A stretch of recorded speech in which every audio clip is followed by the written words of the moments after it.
कि मैंने बाल छोटे करवा ही लिए थे और बाल छोटे करवाने के बाद ये था कि बस अब ये बिल्कुल टोटली हमारे हाथ से निकल चुके। वहाँ से मुझे जो इनकम हो जाती थी पर वीडियो पे $20 to $30, उस पर जो व्यूज़ थे वो मिलियंस में थे, जो लाइक्स थे वो मिलियंस में थे, लेकिन उसमें जो कमेंट्स थे वो कमेंट्स ऐसे कि मैं अगर उनको आज भी पढ़ने बैठूं तो मेरी आंखों में वो पढ़ते पढ़ते आंसू आते। 10 दिन फादर के हॉस्पिटल में एडमिट होने के बाद में 11वें दिन वो जा चुके थे। उनका जो जाते जाते भी जो उनका कहना था, अगर हमारे हौसले में दम है तो सपनों को ऊंची उड़ान भरने से कोई नहीं रोक सकता। खमा गणिसा, जय मां करनी। मैं रतन चौहान जयपुर राजस्थान से हूँ। सन 1999 में मेरा जन्म हुआ। एक राजपूत फैमिली से होने के नाते छोटे बाल रखना तो बहुत दूर की बात है, घर में पैंट शर्ट तक नहीं पहनने दिया जाता, बट मुझे देख सकते हैं। एक बिल्कुल नॉर्मल फैमिली से होने के नाते बड़े बड़े सपने उस वक्त नहीं थे। पता था एक साधारण से परिवार से हूँ, पढ़ाई करनी है, जॉब लग जाएगी तो ठीक है, अदरवाइज घर वाले शादी कर देंगे और शादी करने के बाद अपने दूसरे घर वालों को संभालो। कुछ ऐसा मेरा माइंडसेट बचपन से था। धीरे धीरे बड़े होते गए, स्कूल टाइम बहुत अच्छा निकला, अच्छी परसेंटेज के साथ 10th और 12th मैंने क्लियर की। पैसों की अहमियत तब मुझे समझ में आई जब पापा की नौकरी छूट चुकी थी। रीज़न था कि उनकी तबीयत खराब रहती थी, लंग्स डैमेज थे, जॉब छूटी, उनकी नौकरी छूटी। जब हमें पता लगा कि पैसे की अहमियत क्या होती है, धीरे धीरे 10th के बाद में ही मैंने मेरी फर्स्ट जॉब ली थी, जिसमें मैंने जॉब किया था एक नॉर्मल शॉप पे, एक सेल्स वर्कर के रूप में मैंने वहाँ काम किया था। और वहाँ मुझे जो सैलरी मिलती थी स्टार्टिंग की वो 2 से 3 हज़ार रुपये हुआ करती थी, जिसकी अहमियत मेरे लिए आज के टाइम को अगर मैं कंपेयर करूँ तो उस वक्त बहुत ज़्यादा थी। जब कॉलेज ज्वाइन किया, कॉलेज ज्वाइन करने के बाद में घर में ऐसी सिचुएशन बन चुकी थी कि पापा की तरफ से ऐसा कोई उनकी तरफ से फुल्ली फोर्स नहीं थी मैं कि तुम्हें अगर कॉलेज ज्वाइन करना है तो करो, अदरवाइज तुम घर में रह सकती हो। क्योंकि बात यही आ जाती है कि तुम एक राजपूत फैमिली से बिलोंग करती हो। मैं यहाँ कास्ट को ज़्यादा बीच में नहीं लेके आऊँगी क्योंकि आज लोगों की थॉट्स विचार बहुत ज़्यादा बदले हैं और एक टाइम पे फादर के बदल चुके थे, लेकिन आज उसका कोई मतलब नहीं है। धीरे धीरे जब मैंने जॉब की, जॉब करने के बाद में छोटा सा इनकम का सोर्स हुआ घर में। इनकम का सोर्स होने के बाद में जब फैमिली इतनी बड़ी नहीं हो सकी थी कि फैमिली मुझ पर डिपेंड हो जाए, लेकिन वो सीन भी बीच में क्रिएट हुआ। फर्स्ट ईयर ज्वाइन करने के बाद में जब स्टडी मैंने स्टार्ट करी, उस वक्त जो कॉलेज की फ़ीस होती थी, उस फीस के लिए मैं ऐसे सोचती थी कि मैं मेरे फादर से जाके पैसे मांगूँ, मम्मी से मैं ले नहीं सकती। बाकी फैमिली में ऐसा कोई मेंबर नहीं था जिसको मैं जाके कहूँ कि मुझे स्टडी करनी है, मुझे फीस के पैसे चाहिए। वहाँ आके मेरा माइंड बिल्कुल चेंज हो गया। उस वक्त फ्रेंड्स के बीच में आके मुझे कहीं से पता लगा कि टिकटॉक एक ऐप है, टिकटॉक के नाम से पहले जाना जाता था, जो म्यूजिकली है। यहाँ पे तुम वीडियोस बनाओ, क्या पता तुम्हें कुछ अच्छा मिल जाए। वहाँ मजे मजे में मैंने एक डांस का वीडियो बनाया था और वो जस्ट वीडियो बना के मैंने छोड़ दिया था। घर में किसी को नहीं पता था कि मुझे वीडियो बनाना है और उस वक्त भी मेरे पास में खुद का एक पर्सनल मोबाइल फ़ोन नहीं था। किसी और के मोबाइल से वो वीडियो शूट करके मैंने वो वीडियो पोस्ट किया था। जस्ट 1 साल निकला, कोई अच्छी परसेंटेज नहीं थी। आई थिंक उस वक्त 2nd डिवीज़न या 3rd डिवीज़न में पास हुई थी फर्स्ट ईयर के अंदर। जहाँ 12th तक मेरी एक अच्छी परसेंटेज थी, 72% के साथ में मैं पास हुई थी। पापा का कहना था कि तुम अच्छी पढ़ाई करो, अच्छी जॉब लगो। वहाँ फर्स्ट ईयर में आने के बाद में बिल्कुल खत्म हो चुका था कि पढ़ाई नाम की कोई चीज़ भी ज़िंदगी में होती है क्या। 2nd ईयर में कॉलेज में एक ऐसा इंसिडेंट हुआ जहाँ लाइफ और फैमिली वालों की ज़िंदगी पूरी चेंज हो चुकी थी। मैंने डिसाइड किया कि मुझे अपनी लाइफ ख़त्म करनी है। उस इंसिडेंट को मैं आपके सामने शेयर नहीं करना चाहूँगी क्योंकि वो कुछ ज़्यादा पर्सनली है। तो अपने आप को ख़त्म करने का जो माइंड थॉट में आया, वो इसलिए नहीं कि मैंने कोई चीज़ करी है या नहीं करी है, वो इसलिए क्योंकि उस जगह पे पापा को शर्मिंदगी फील करवाई गई थी। किसी के थ्रू उनको गलत बोला गया था, उनके साथ में गलत बर्ताव किया गया था। उसकी वजह से सिर्फ मैंने डिसाइड किया था कि अगर बेटी हो तो कोई अच्छी हो, मेरी जैसे बिल्कुल भी नहीं। उस वक्त ठीक है, मैंने अपने आप को उन सारी चीज़ों से अलग किया। वहाँ सिचुएशन वही चल रही थी, इनकम कहाँ से आएगी, पैसा कहाँ से आएगा, पापा की दवाइयाँ लानी है वो कहाँ से आएगी, या जो चीज़ें हो रही है फैमिली में वो चीज़ें कैसे होगी। उस वक्त ही मुझे फिर से अपनी किसी फ्रेंड सर्कल से पता लगा कि रतन एक ऐसा प्लेटफॉर्म है जहाँ से तुम पैसा भी अर्न कर सकती हो और तुम्हें अगर डांस पसंद है, तुम्हें सिंगिंग पसंद है, तुम्हें डांसिंग पसंद है, तुम्हें एक्टिंग पसंद है, तो वहाँ वो चीज़ तुम अप्लाई करो और वहाँ से तुम्हें इनकम अर्न होगी।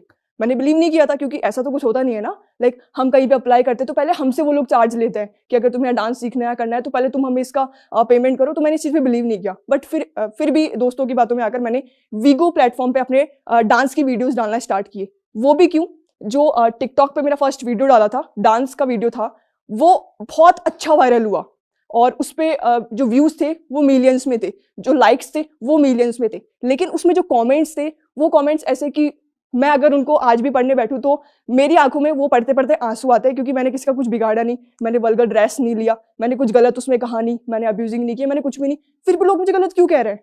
और जो 12th तक जो मेरे बाल थे वो काफ़ी लंबे थे। 12th के बाद में फर्स्ट ईयर में मैंने अपने शॉर्ट ईयर करवाए। रीज़न ये कि मैंने फर्स्ट ईयर में स्पोर्ट्स ज्वाइन किया था, मेरे पास एनसीसी थी और स्पोर्ट्स में मेरे पास वॉलीबॉल था, तो उसमें थोड़ी बहुत प्रॉब्लम और मेरी चॉइस के अकॉर्डिंग मैंने अपने इस तरह का गेटअप लिया।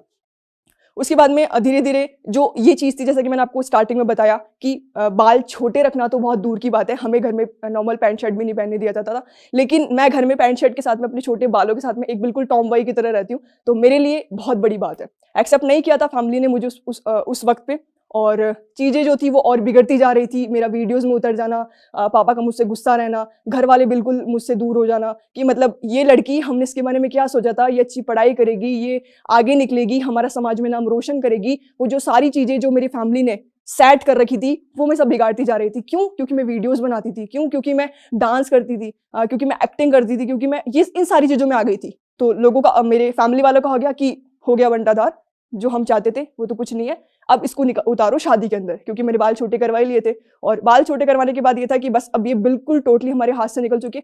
हालांकि ऐसा कुछ गलत नहीं कर रही थी मैं अपनी तरफ से, लेकिन उनका माइंडसेट हो चुका था। पहली बार 12th के मिड में ही मेरे शादी का उनका प्लान किया था, उस वक्त कैंसिल किया। फर्स्ट ईयर से सेकंड ईयर के मिड में मेरा शादी का प्लान किया, वो सब कैंसिल किया। कैंसिल इसलिए नहीं कि मैं चाहती थी, कैंसिल वहां क्योंकि मेरे मम्मी नहीं चाहती थी कि मेरी बेटी सही है। कहीं ना कहीं किसी ना किसी इंसान को आप पे बीच में ट्रस्ट होता है, वो थी मेरी मम्मी की। अगर आगे बढ़ने का मेरा कहीं ना कहीं सपोर्ट बना तो वो थी मम्मी। मैंने खुद ने अपने फादर से प्रॉमिस किया कि प्लीज मुझे कुछ टाइम दे दो, मैं डेफिनेटली अपने आप को प्रूव करके बताऊंगी। पापा का माइंडसेट बिल्कुल चेंज था। उसी के बीच में मेरे माइंड में 2017 के टाइम पे मैंने वीडियोस बनाना स्टार्ट किया था। वीगो पे जो टाइम था, वहाँ से मुझे जो इनकम हो जाती थी पर वीडियो पे $20 to $30, मतलब बहुत कम अमाउंट है, लेकिन मेरे लिए उतना मैं सेटिस्फाई थी उसमें। ठीक है, मेरा निकल रहा था। प्रॉब्लम ये आ रही थी, पर मंथ पापा की जो दवाई आती थी वो 7 से 8 हज़ार की आती थी। इतनी तो इनकम हो ही नहीं रही थी। मुझे क्या करना है, जिस वक्त मैं जॉब करती थी वहाँ मेरी सैलरी ही इतनी थी 3 से 4 हज़ार रुपए। तो उससे मैं खुद का देखूँ, फैमिली का देखूँ, मेरा छोटा भाई है मैं उसका देखूँ। लोग कहते हैं ना कि हमें ज्ञान देने के लिए बहुत से लोग आगे आते हैं, नहीं तुम ऐसा नहीं करना चाहिए, तुम इस तरीके से नहीं रहना चाहिए, तुम छोटे बाल क्यों रखी हो, एक अच्छी फैमिली से हो, अच्छी शादी करनी है।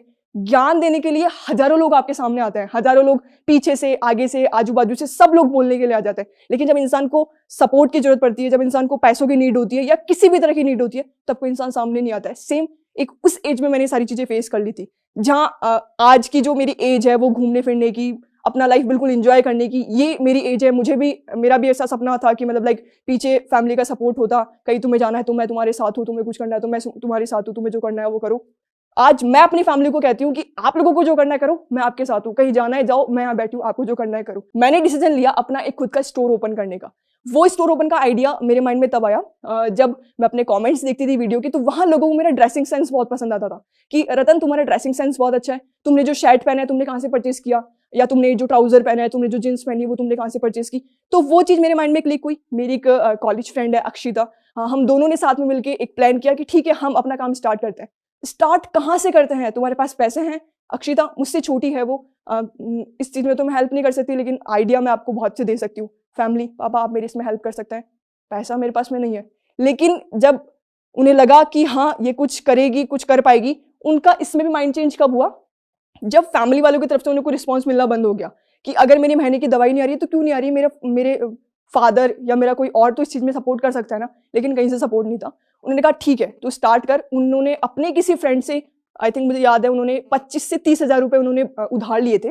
उन्होंने मुझे हाथ में पकड़ा के कहा था कि ये मैं मेरे किसी फ्रेंड से ले रहा हूँ 25 से 30 हज़ार रुपए, और ये तुझे अपने काम में इन्वेस्ट करना है, और मुझे अमाउंट रिटर्न में चाहिए आज से 15 से 20 दिन के अंदर, क्योंकि मैंने अगले से वादा किया है कि मैं आपको अमाउंट दे दूंगा। 30 हज़ार में मुझे एक स्टोर ओपन करना है, मुझे रेंट भी देना है उसका, मुझे थोड़ा सा इंटीरियर भी डिजाइन करना है, मुझे कपड़े भी लेके आना है। आई थिंक मुझे याद है 30 हज़ार में मैंने जो अंदर चारों वॉल जो लगवाई थी, वो वॉलपेपर जो लगवाया था, वो वॉलपेपर भी 30 हज़ार में नहीं हुआ था, उसमें भी मेरे को ज्यादा अमाउंट पे करना पड़ा था। लेकिन पता नहीं मैंने कैसे, कब, कहाँ से, किस तरीके से मैंने अपना शॉप बिल्कुल रेडी कर लिया। मेरा स्टोर जो था 2020 के टाइम पे मैंने ये प्लान किया था। उससे पहले 17-18 में मेरा फ्रॉम होम से हो रहा था, जो मेरा ऑनलाइन काम था वो घर से था, उसमें मेरी फ्रेंड मेरे साथ में थी। सब कुछ हो गया, स्टोर हो गया, कपड़े आ गए, सारा काम बिल्कुल सेट है कि हाँ अब मुझे ओपनिंग करनी है। ओपनिंग करने के जस्ट कुछ दिन ओपनिंग भी नहीं हुई थी, ओपनिंग करने से कुछ दिन पहले ही लॉकडाउन लग गया। और जो लॉकडाउन लगा उस वक्त जो फैमिली की कंडीशन हुई थी उस वक्त का ये था कि अगर सुबह हम खाना खा रहे हैं तो रात को हमें क्या खाना है, लाइक सुबह का जो बना है उसमें से हम लोग आधा आधा कर लेते हैं, हम वो चीज़ रात को खा लेंगे, वो चीज़ हमारा निकल जाएगा उसमें। लॉकडाउन के जस्ट बाद में जो मैंने स्टोर ओपन किया था ना, उस वक्त भी मैंने लॉकडाउन के टाइम पे उसका रेंट दिया था। आप शायद आप लोग आइडिया भी नहीं लगा सकते कि किस तरीके से मैंने वो चीज़ें मैनेज करी थी। लॉकडाउन के जस्ट बाद में मैंने अपने स्टोर की ओपन की और बहुत बेस्ट तरीके से ओपन की। 2019 में मेरे पास में एक इवेंट आया, वो इवेंट जयपुर से ही था और मुझे नहीं पता था ये इवेंट क्या होता है ना, आज तो चलो ठीक है बहुत अच्छे से पता है। तो उस वक्त पता नहीं था, मुझे इतना पता था कि घर में शादियाँ होती है, शादी में जाओ, डांस करके आओ, खा पी के आओ, बढ़िया मस्त मजे में, ये सारी चीज़ें पता थी मुझे। अक्षिता, जैसे कि मैंने बताया कि मेरे साथ में आज भी वो मेरे सपोर्ट में है या फिर मेरे साथ में है मैनेजर मेरी, तो उसने मुझे कहा कि रतन एक इवेंट है तो आप उसमें जाना चाहोगे। मैंने कहा इवेंट क्या होता है, तो उसने मुझे अच्छे से समझाया कि इवेंट इसे कहते हैं। मैंने कहा ठीक है, हाँ चल जाएंगे। तो उस वक्त मेरा ये था वहाँ पे खाने वाने का तो मिलेगा ना, मतलब कैसे क्या जाना है। उसने मुझे कहा था कि वहाँ अपन को एक एज ए सेलिब्रिटी गेस्ट बुलाया है। तो सेलिब्रिटी तो मेरी नज़रों में सलमान खान, शाहरुख खान, ये सारी चीज़। मैंने कहा किस वे में सेलिब्रिटी, मतलब मैंने क्या किया ऐसा। तो उसने कहा कि वो आपको एज ए इन्फ्लुएंसर बुला रहा है। उस वक्त मेरे फॉलोवर्स जो थे, जैसे मैं आज अपनी फैमिली कहती हूँ, मेरे जो फॉलोवर्स थे वो मुझे पता है 200K से कम थे, शायद 120K या 150K उस वक्त इतने थे। वो मुझे नहीं पता वो क्यों थे, मैं सिर्फ डांस की वीडियोस डालती थी। तो मुझे उसने कहा कि सेलिब्रिटी गेस्ट के तौर पे भी बुलाया। मैंने कहा ठीक है चल लेते हैं, लेकिन वहाँ पे ऐसे खाने वाने का तो होगा ना, मतलब ऐसे भूखे भूखे तो नहीं रहेंगे अपन। तो उसने मुझे कहा कि अपन को इस तरीके से वहाँ पे शो नहीं करना है, आप वहाँ पे एज ए सेलिब्रिटी गेस्ट जा रहे हो, आपको वहाँ पे अच्छे से शो करना है, मतलब लोगों से अच्छे से मिलना है, बात करना है। आप बिलीव नहीं करोगे, मैं जब वहाँ गई, मैंने जब वहाँ का क्राउड देखा, जिन मेरी एंट्री करते वहाँ पे जो तालियां बज रही थी, जो रतन रतन चिल्ला रहे थे, मुझे बिलीव नहीं हुआ कि मैंने इतने कम वक्त में मैंने ये सारे लोग कमाए हैं। उस वक्त मेरी नजरें खुली, मुझे लगा कि सच में मैंने कुछ किया है। और वो मेरे फर्स्ट इवेंट में मेरे फादर मेरे साथ में नहीं थे, लाइक वो थे लेकिन वो घर पे थे। तो जब वो वीडियो मैंने उनको दिखाया, जब वो चीज़ें मैंने वहाँ की फोटोज उनको जो वो दिखाई, तो उनका जो नजरिया था, लाइक थोड़ा थोड़ा नजरिया उनका भी चेंज हुआ इस चीज़ से कि हाँ ये कुछ कर रही है अपनी ज़िंदगी में, इसे करने दो। 2021 में मेरे फादर की तबीयत ज़्यादा ख़राब हुई। उस वक्त भी मेरे पास में इतना इनकम का सोर्स नहीं हो पाया था कि मैं उनका अच्छे से इलाज करा सकूं या कुछ कर सकूं। उनकी तबीयत हालांकि उनके ही बचपन से ख़राब थी, लेकिन कभी फैमिली वालों ने उन पर ध्यान नहीं दिया। उनके एक्चुअली टीबी था जो कि बिगड़ चुका था, और वो बिगड़ती बिगड़ती इतना ज़्यादा कि उस वक्त ना मेरे पास अमाउंट था। मेरे कुछ फैमिली फ्रेंड्स जिन्होंने मेरी उस वक्त अमाउंट की हेल्प की, लेकिन उससे कुछ भी नहीं हो सकता था। और 10 दिन फादर के हॉस्पिटल में एडमिट होने के बाद में 11वें दिन वो जा चुके थे। उनका जो जाते जाते भी जो उनका कहना था वो ये था कि मुझे आज भी तुझ पे ट्रस्ट है, मैंने कभी तेरा गलत नहीं चाहा, मुझे पता था कि तू अपनी लाइफ में सब सही करेगी, सब कुछ सही जाएगा। लेकिन कहीं ना कहीं मैं अपनी फैमिली की बातों में आता था। तेरी मम्मी को अगर मैं कुछ कहता तो वो सिर्फ उनकी वजह से, लेकिन जो चीज़ें आखिरी में समझ, क्योंकि मुझे आज भी याद है कि फैमिली वाले उन्हें कहते थे कि अपनी बेटी का खा रहा है, जो बेटी कमा रही है तू उनका खा रहा है, जो चीज़ें हो रही है। मतलब मुझे नहीं पता किसी की फैमिली इतनी डाउन कैसे जा सकती है, लेकिन मेरे फादर की तबीयत खराब रहती थी, वो ऑक्सीजन पे रहते थे, हम उनको सामने से देखते थे, मम्मी, मैं, मेरा भाई, हम चारों बैठ के रोते थे कि अब हमें क्या करना है। और फैमिली उस वक्त मजे कर रही होती थी, जो मेरी फैमिली के मेंबर है वो मूवी देखने जा रहे हैं, होटल में खाना खाने जा रहे हैं। तो वो चीज़ मुझे पता है कि मैंने वो किस तरीके से फेस की। वहाँ मुझे कमज़ोर पढ़ने से बेटर लगा स्ट्रॉन्ग बनना। मैं रोती नहीं थी उस वक्त, मुझे पता था जो करना है वो मुझे करना है। मम्मी बाहर नहीं निकल सकती है, भाई छोटा है, इसकी स्टडी मुझे करवानी है, पापा को मुझे संभालना है, सब चीज़ें बहुत अच्छे से मैनेज की। वो 2021 था, वो टाइम ऐसा था जहाँ मुझे लगा कि मैं कहाँ से पैसा लेके आऊँ, मैं कहाँ से इनको ठीक करूँ। मतलब मांगने से बेटर मैंने समझा कि अब जो चीज़ हो रही है ना उसे होने दो। 11वें दिन पापा हम सबको छोड़ के जा चुके थे, और सब कुछ मुझे लगा कि मुझसे सब कुछ जा चुका है, मेरे पास कुछ भी नहीं है। जो चीज़ें कर रही हूँ मैं किसके लिए करूँ, जो चीज़ मेरी लाइफ में हो रही है वो किसके लिए हो रही है। पीछे वो मुझे जिम्मेदारी देके गए कि तेरी मम्मी और तेरा भाई, तुझे इन दोनों का ध्यान रखना है। बस फिर से अपने आप को पॉजिटिव किया, ठीक है अब जो करना है वो इन दोनों के लिए करना है। कभी बचपन से लेकर आज तक अपने बारे में नहीं सोचा कि मैं मेरे लिए क्या करूँ, मुझे ये करना है, मुझे वो करना है। हर इंसान अपना सोच के चलता है कि अगर मैं कमा रहा हूँ तो उसमें से कुछ मेरा होगा, मैं उसका ये करूँगा, मैं उसका वो करूँगा।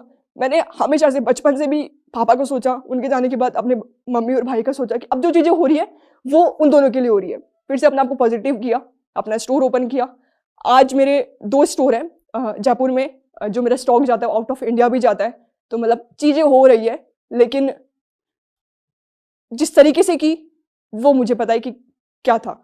तो दुनिया आपके अपोजिट हो, शायद घर वाले भी आपके अपोजिट हो जाए, चाहे दोस्त भी आपके अपोजिट हो जाए, लेकिन अपने आप को इतना स्ट्रांग बना के रखो, अपने आप पे इतना विश्वास रखो कि जो चीजें पॉसिबल नहीं है ना, जो नहीं हो सकती ना, वो मैं करके दिखाऊंगी। लोग आज भी गालियां देते हैं, लोग आज भी मुझे मेरी ड्रेसिंग सेंस से, मेरे छोटे बालों से मुझे जज करते हैं, लेकिन मुझे पता है, मेरी मम्मी को पता है, मेरे भाई को पता है कि मैं क्या कर सकती हूँ, किस तरीके से कर सकती हूँ। आज वो कर रही हूँ, और जो मुकाम मुझे हासिल करना है मेरे भाई और मम्मी के लिए, वो मैं करके रहूंगी, और इसी तरीके से। Thank you. It is said that when you educate a woman, you educate an entire generation. नारी सशक्तिकरण पर ये पंक्तियां हमारे दिल को जोश और हिम्मत से भर देती है। ऐसी ही हिम्मत भरी कहानी अभी हमने सुनी जोश टॉक्स पर, और हमें उससे काफ़ी प्रेरणा भी मिली। ऐसी ही कहानी है लक्ष्मी जी की, जिन्होंने CS करके बड़े शहर में वो आए जॉब का सपना लेके, पर उन्हें यहाँ जॉब नहीं मिल पाई। पर उन्होंने हिम्मत नहीं हारी, जोश के साथ उन्होंने कम्युनिकेशन स्किल्स पर काम किया, और आज एक बड़ी कंपनी में वो काम कर रही हैं। लक्ष्मी जी की ही तरह कई स्टूडेंट्स जैसे कि वैशाली जी, नीला, प्रणाली, आरती और उषा जी ने मिलके जोश स्किल्स के साथ विभिन्न स्किल्स जैसे कि spoken English, communication skills, personality development, finance, business building सीखकर आज अपनी अलग पहचान बनाई है। आज ही अपने जैसे लाखों स्टूडेंट के साथ भारत के number 1 spoken English learning app जोश स्किल्स ऐप के साथ अपनी इंग्लिश लर्निंग जर्नी शुरू करें।